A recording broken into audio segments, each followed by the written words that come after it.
সাদাকাল্লাহুল আযীম। সবাই আমরা একবার দরুদ ইব্রাহিম পাঠ করি। আল্লাহুম্মা সাল্লি আলা মুহাম্মাদ ওয়া আলা আলি মুহাম্মাদ কামা সাল্লাইতা আলা ইব্রাহিম ওয়া আলা আলি ইব্রাহিম ইন্নাকা হামিদুম মাজিদ। اللهم بارك على محمد وعلى آل محمد كما باركت على إبراهيم وعلى آل إبراهيم إنك حميد مجيد. بلغ العلا بكماله كشف الدجى بجماله حسنت جميع خصاله صلوا عليه وآله সকল একটু জিকির করি লা ইলাহা ইল্লাল্লাহ লা ইলাহা ইল্লাল্লাহ লা ইলাহা লা ইলাহা ইল্লাল্লাহ। গাহে বুলবুল বাগিচাওয়াই গাহে বুলবুল বাগিচাওয়াই শোনেন সবে বায়রা লা ইলাহা ইল্লাল্লাহ লা ইলাহা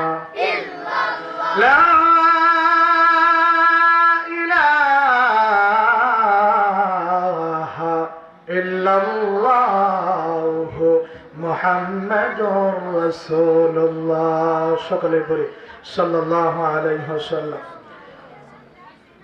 আল্লাহ সুবহানাহু ওয়া তাআলার দরবারে অসংখ্য অগণিত শুকর গুজার করছি যে আল্লাহ রাব্বুল আলামিন উত্তর কৃষ্ণপুর পূর্বপাড়া জামে মসজিদের পরিচালনা কমিটি ও প্রবাসীদের উদ্যোগে ওয়াজ ও দোয়ার মাহফিলে আপনাকে আমাকে আসবার মতো এবং বসবার মতো তৌফিক দান করেছেন, এজন্য শুকরিয়া আদায় করে আলহামদুলিল্লাহ।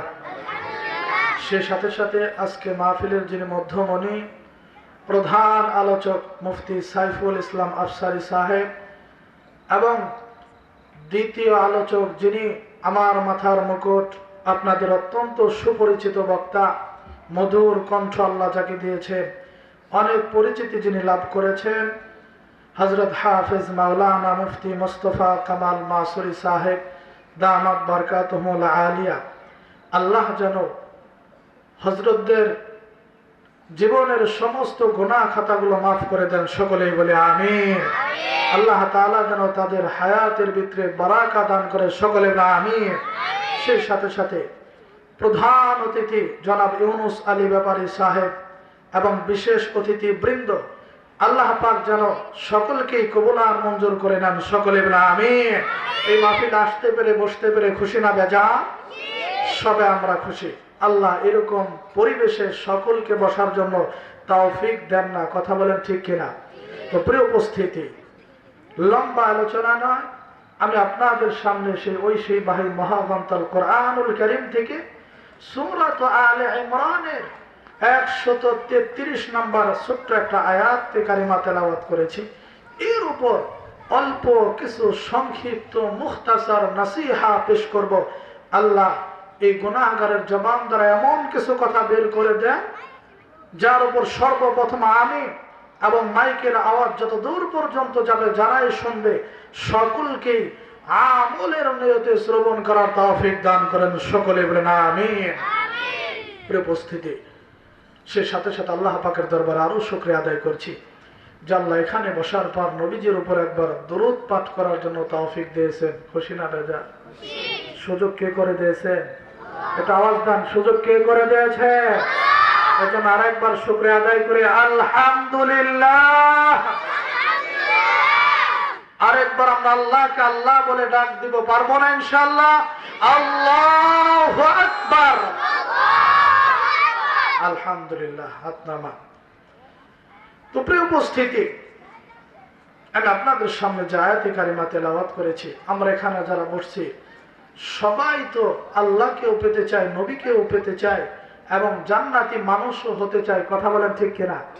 সবাই তো জান্নাতে যেতে চায়, সবাই সুখীও হতে চায়, সুখীও হতে চায়। দেখেন, পৃথিবীতে কোন মানুষ যদি চায় আমি সুখী হব, আমি উহকালেও সুখী হব, পরকালেও সুখী হব, আমি হৃদয়ের শান্তি অনুভব করতে চাই, তাহলে তার জন্য দুটো কাজ খুব জরুরি। দুটো কাজ। কটি কাজ? দুটি কাজ। দুটো কাজ, যেভাবেই নেন কথা। এক নাম্বার, ওই মানুষ পৃথিবীতে সুখী হতে পারবে, ইহকাল পরকালেও সুখী হতে পারবে, সে ছোট হোক আর বড় হোক, নারী হোক আর পুরুষ হোক, যেই মানুষটার বেশি চাওয়া পাওয়া থাকবে না। কি থাকবে না? আমি খাইলাম না, আমি পড়লাম না, আমি পাইলাম না, এরকম কোনো চাওয়া পাওয়া যার থাকবে না। আল্লাহ যা দিয়েছেন এতটুকুনি সন্তুষ্ট, শুকরিয়া আদায় করতে হবে। আলহামদুলিল্লাহ বলেন। শুকরিয়া আদায় যারা করবে, বেশি চাওয়া পাওয়া থাকবে না। দুই নাম্বার, না পাওয়ার ব্যাপারে কোনো অভিযোগও থাকবে না। তো সম্মানিত উপস্থিতি, আমার বন্ধুগণ, আমার যুবক ভাইরা, ও কলিজার টুকরা যুবকেরা, বৃদ্ধ বাবাজিরা, পর্দার আড়ালে মা বোনেরা, চাওয়া পাওয়া থাকবে না দলিল হলো তোমরা সবাই জানো, ইব্রাহিম আলাইহিস সালাতু ওয়াস সালাম একবার তার পুত্র ইসমাইল আলাইহিস সালাতু ওয়াস সালামের ঘরে গেলেন। যাওয়ার পর ডাক দিয়ে বললেন, ঘরে কে আছো? ভালো করে বুঝবেন, কে আছো? ইসমাইল আলাইহিস সালাতু ওয়াস সালামের বউ বের হয়ে, তার স্ত্রী বের হয়, সালামের জবাব দিলেন। সাইয়্যিদুনা ইব্রাহিম খলিলুল্লাহ জিজ্ঞাসা করলেন, কেমন আছো? বললেন, আছি কোন রকম, নুন আনতে পান্তা ফুরায়। এরকম কথা আমরা বলি কি বলি না? আরে কি দিনকাল যাইতেছে, নুন আনতে পান্তা ফুরায়। নুন আছে পান্তা নাই, পান্তা আছে তো নুন নাই, এরকম উত্তর দেয় কি দেয় না? আওয়াজ না, অনেকেই কিন্তু বলে। এই কথা যখন শুনছে সাইয়্যিদুনা ইব্রাহিম খলিলুল্লাহ, ডাক দিয়ে বলতেছে, শোনো, আমার সন্তান বাড়িতে আসবে, বাড়িতে আসার পর বলবা সে যেন ঘরের চৌখট পরিবর্তন করে ফেলে। তো ইব্রাহিম নবী চলে গেলেন। বিকেল বেলা ইসমাঈল আলাইহিস সালাতু ওয়াস সালাম আসলেন, জিজ্ঞাসা করতেছেন, কেউ কি বাড়িতে আসছিল নাকি? ভালো করে বুঝবেন, কেউ কি বাড়িতে আসছিল নাকি? ডাক দে বিবি বলে, হ্যাঁ হ্যাঁ, একজন বৃদ্ধ লোক আসছিল, একজন মুরব্বী আসছিল। কি বলে গেছে? কয় বলে গেছে আপনাকে ঘরের চৌকট পরিবর্তন করতে বলে গেছে। যদি আপনি বাড়ি আসেন তাহলে তাড়াতাড়ি ঘরের চৌকাট পরিবর্তন করতে বলছে। এই কথা শোনা মাত্র স্ত্রীকে বললেন, তুমি তাড়াতাড়ি তোমার গাট্টি বুসকা গোল করে আমার বাড়ি থেকে বেরো হয়ে যাও। কিসের জন্য বললেন? ওই যে উত্তর দিয়েছিলেন, নুন আনতে পান্তা ফুরায় আসি, কোন রকম আসি। এই কথা এখান থেকে বুঝাইলেন, চাওয়া পাওয়া বুঝাইলেন যে আমার অনেক পাওয়ার আছে। শুধু তাই না, একবার নবীজি সাল্লাল্লাহু আলাইহি ওয়াসাল্লামের স্ত্রীগণ বললেন, নবী গো, আমাদেরকে দুনিয়ার কিছু দেন, দুনিয়ার কিছু পেতে চাই দেন। নবী আমার ডাক দিয়ে বললেন, তোমরা যদি দুনিয়া চাও আমার বাড়ি থেকে বের হয়ে যাও, আমি দুনিয়া তোমাদেরকে দিতে পারবো না। তোমরা যদি আখিরাত চাও, আখিরাত চাও, জান্নাত চাও, তাহলে আমার সাথে থাকো, আমি দুনিয়া তোমাদেরকে দিয়ে যেতে পারবো। বুঝাইতেছিলাম বাবারা আমার, ও মা, ও বাবা, ও যুবক ভাইরা, এই চাওয়া পাওয়ার আশা যারা নাই আর না পাওয়ার ব্যাপারে অভিযোগ নাই, এই দুটো গুণ যার ভিতর আছে ওই মানুষটাই ইহকালেও ধনী পরকালেও ধনী, ইহকালেও সুখী পরকালেও সুখী। আপনার আমার ভিতরে চাওয়া পাওয়া আছে বিদায় নামাজ নাই, রোজা নাই, যাকাত নাই, হজ নাই, কোন দিকে বরক্ষেপ নাই, মন চাহে জিন্দগি চলছে, ঠিক কিনা? কোরআনের মজলিসে বসি না, হাদিসের মজলিসে বসি না, আযান দেয় তাও মসজিদে যায় না। কি যেন বুঝায়, কি যেন চায়, বাড়ি আর গাড়ি, এই বাড়ি গাড়ির সঙ্গে যাবে না। অথচ আল্লাহ ডাক দিয়ে বলে, বান্দা, ও বান্দারে শোনো, তোমার মা কতটুকু ভালো তোমাকে বাসে, তোমার বাবা তোমাকে কতটুকু ভালোবাসে, তার চেয়ে হাজার হাজার গুণ বেশি আমি আল্লাহ তোমাকে ভালোবাসি। সুবহানাল্লাহ বলেন। আল্লাহ ডাক দিয়ে বলেন, বান্দারে শোনো, কই যাও, তাদের থেকেও তোর বেশি ভালোবাসি। বাবার কথা না শুনলে বাবা সন্তানদেরকে ত্যায্যপুত্র করে দেয়, ঠিক কিনা? মার কথা না শুনলে বাড়ি থেকে বের করে দেয়, তারপরেও না শুনলে তোমার বদনাম মানুষের কাছে করে, কি করে না? আল্লাহ বলে, বান্দা, ও বান্দা, তোমার মা বাবার চাইতেও হাজার হাজার গুণ বেশি আমি তোমাকে ভালোবাসি। শুধু তাই না, ফজরে আসনায় ডাক দিয়েছেন মুয়াজ্জিন, জোহরেও তুমি নাই, আসরেও নাই, মাগরিবেও নাই, ইশারেও তুমি নাই। ও বান্দা, আমি আল্লাহ তোমার মুখের দিকে তাকিয়ে থাকি, কোন সময় আমাকে আল্লাহ বলে ডাক দিবা। আল্লাহ মুখের দিকে তাকিয়ে থাকি, যদি একবার আল্লাহ বলে ডাক দাও, আমি আল্লাহ তোমার জিন্দেগীর তামাম গুনাহগুলো মাফ করে দিব। আর এই উম্মতের ইবাদত করো, ইবাদত করতে পারে নাই যদি আক্ষেপ করে আফসোস করলেও তার ইবাদত ব্যথা যায় না। জ্বলন্ত প্রমাণ শুনে না, হযরত মুআবিয়া রাদিয়াল্লাহু তাআলা আনহু একদিন তাহাজ্জুদের নামাজ পড়তে পারে নাই, সারাদিন কান্না করেছে, তাহাজ্জুদের নামাজ পড়তে পারে নাই, ইশারের নামাজের পর ওই দিন দ্রুত ঘুমাইতে পারেন নাই, কোনো এক কারণে একটু রাত্র জাগরণ করে শুয়েছে, ওই রাত্রে তাহাজ্জুদ পড়তে পারে নাই, সারাদিন কান্না, রাতের বেলায় পরের দিন কান্না করার পর কে যেন আসছে রে, এসে তার মাথায় হাত বুলাইতেছে, চুল নাড়াচাড়া করতেছে, উঠো উঠো, তাহাজ্জুদের নামাজ পড়ো। মুআবিয়া তাকে দেখলেন পাশে স্ত্রী ঘুমায়, কে আমার মাথায় হাত বোলা, ধরে ফেলছে, কে রে? পরিচয় দিতেছে, আনা ইবলিস। কি? আমি ইবলিস। আমার জানা মতে তুমি তো ভালো কাজ করো না, আজকে আবার তাহাজ্জুদের জন্য জাগিয়ে দিতেছ আমারে, কারণ কি? কারণ পরে বলবো পরিচয়, পরে বলবো, আগে তাড়াতাড়ি উঠে তাহাজ্জুদ পড়েন, তাহলে আমার যে লস হয়ে যাবে, তাড়াতাড়ি তাহাজ্জুদ পড়েন। কয় না, আজকেও পড়ুন না প্রয়োজনে, যদি না বলো কি হয়েছে, কিসের জন্য বলতেছে, তাহলে শুনেন, আগামীকাল গতকাল তাহাজ্জুদ পড়তে পারেন নাই, সারাদিন কান্না করেছেন, সারাদিন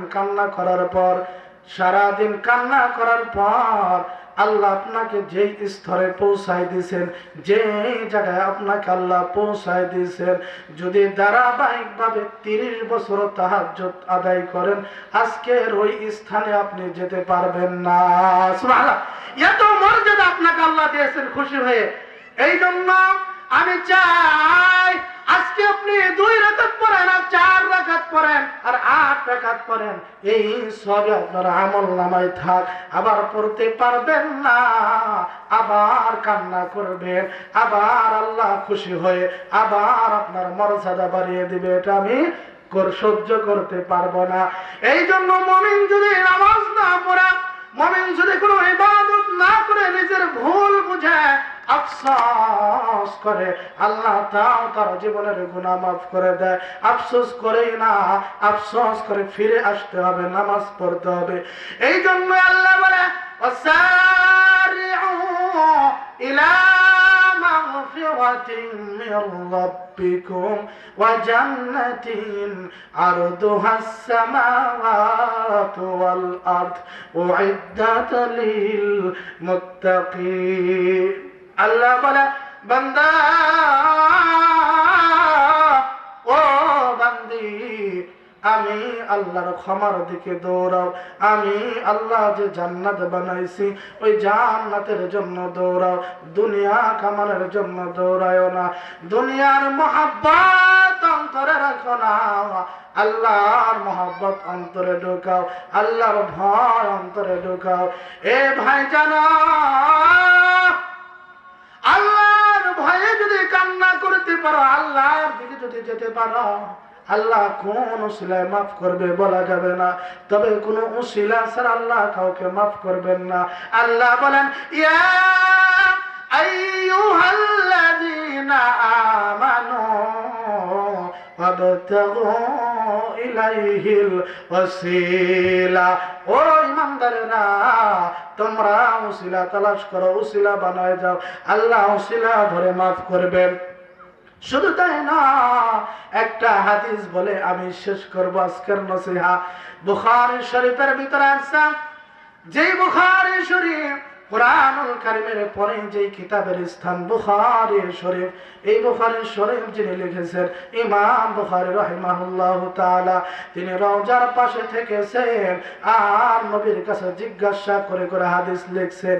এই বুখারী শরীফের ভিতরে আছে, এক লোক মৃত্যুর সময় সন্তানদেরকে ওসিয়ত করতেছে, ও সন্তানেরা শোনো, আমি মৃত্যুর পর একটা কাজ করবা, যদি ওয়াদা দাও তাহলে আমার সম্পদগুলো তোমাদেরকে দিয়ে যাব, আর যদি না করো আমার টাকা পয়সা সম্পদগুলো সব আমি আল্লাহর রাস্তায় দান করে দিব। ও সন্তানেরা বলো আমার ওসিয়তটাকে মানবা? সন্তানেরা বলে বাবা বলো কি এমন ওসিয়ত আপনি করতে চান? ও লকডাউন দিয়ে বলে সন্তানেরা শোনো, ও সন্তানেরা শোনো, আমি মারা যাওয়ার পর আমার লাশটা পোড়াইবা, ছাইগুলো পাহাড়ের চূড়ায় দাঁড়াইয়া পাহাড়ের উপর দাঁড়িয়ে ছিটায়া দিবা। কিসে করছে? আল্লাহর ভয়ে। কিসের জন্য? সন্তানেরা ডাক দিয়ে বলছে বাবা কারণ কিরকম, কেন ওসিয়ত করতেছে? ডাক দিয়ে বলে বাবা আমি ইবাদত করতে পারি নাই, আমি ঠিক মতো নামাজ পড়তে পারি নাই, আমি ঠিক মতো বন্দেগী করতে পারি নাই, আমি মানুষের সাথে ভালো ব্যবহার করতে পারি নাই, কিন্তু এখন বুঝি ও সন্তানেরা শোনা, আমি মৃত্যুবরণ করার পর আল্লাহ আমাকে ধরবে আমি জানি, কিন্তু ধরে আমাকে সাইজ করে ছাড় দিবে।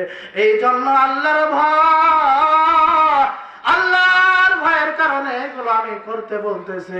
এ সন্তানেরা তাই করেছে। আল্লাহ তো সব পারে, পারে কি পারে না? আওয়াজ দেব, সব পারেন না?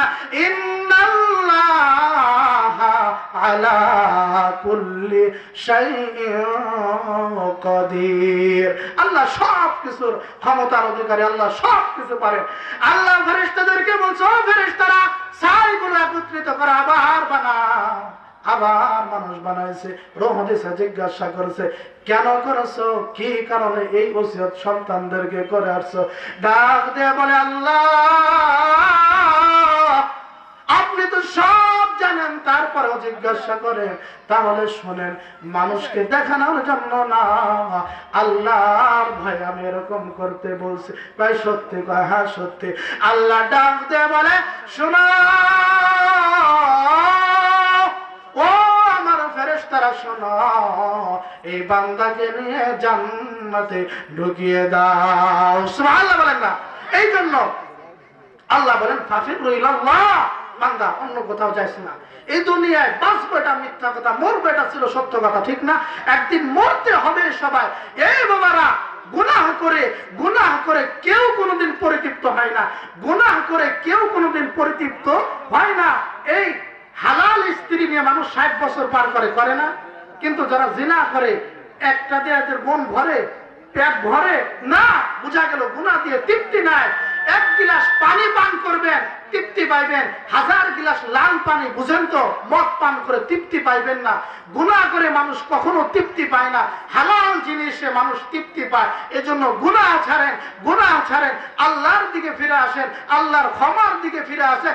আল্লাহ বলে, বান্দা 1000 গুনাহ করার পরেও যদি তাওবা নাসুহা করে ফিরে আসো, আমি আল্লাহ তোর জীবনের তামাম গুনাহগুলো মাফ করে দেই। সুবহানাল্লাহ বলেন না? শুধু তাই নয়, গুনাহ মাফ করি এখানেই ক্ষান্ত না, পিছনে যত গুনাহ ছিল সব নেকি ধারা ভরপুর করে দেই। সুবহানাল্লাহ বলেন না? এইজন্য আল্লাহ পাক আমাদের সবাইকে বেশি বেশি নেক আমল করার তৌফিক দান করেন। সকলে বলেন আমিন। তো প্রিয় উপস্থিতি, যে কথাগুলো বললাম, সর্বপ্রথম আমাকে এবং আপনাদের সকলকে আমল করার তৌফিক দান করেন, আমিন। তো আপনাদেরকে একটি পয়গাম পাঠাচ্ছি, আপনাদের কাছে একটি দাওয়াত পৌঁছায় দিতেছি। আপনাদের উত্তর কৃষ্ণপুর পুরাতন কেন্দ্রীয় মসজিদ, যেটা সর্ব আগে ছিল, এখন তো অনেক মসজিদ হয়েছে, তাই না? ওই মসজিদে সামনে 7 তারিখ শুক্রবার, আজকে মঙ্গলবার, বুধ, বৃহস্পতি, শুক্রবার, ওখানে ওই রকম তাফসিরুল কোরআন মাহফিলের আয়োজন করা হয়েছে। তো আপনারা ওই জায়গায় চেষ্টা করবেন যাওয়ার জন্য, ইনশাআল্লাহ যাইবেন। ওখানেও যিনি প্রধান বক্তা হিসেবে আসবেন, এই এলাকায় কোনো সময় আসে নাই। তো হযরত সেই ধামরাই থেকে আগমন করবেন। আল্লাহ পাক সবাইকে ওই জায়গায় মাহফিলে শোনার যাওয়ার জন্য তৌফিক দান। সবাই আমিন। আমা তাওফীকি ইল্লা বিল্লাহ। সুন্দর আলোচনা শুনতেছিলাম। একটা চেয়ার নিয়ে শান্ত।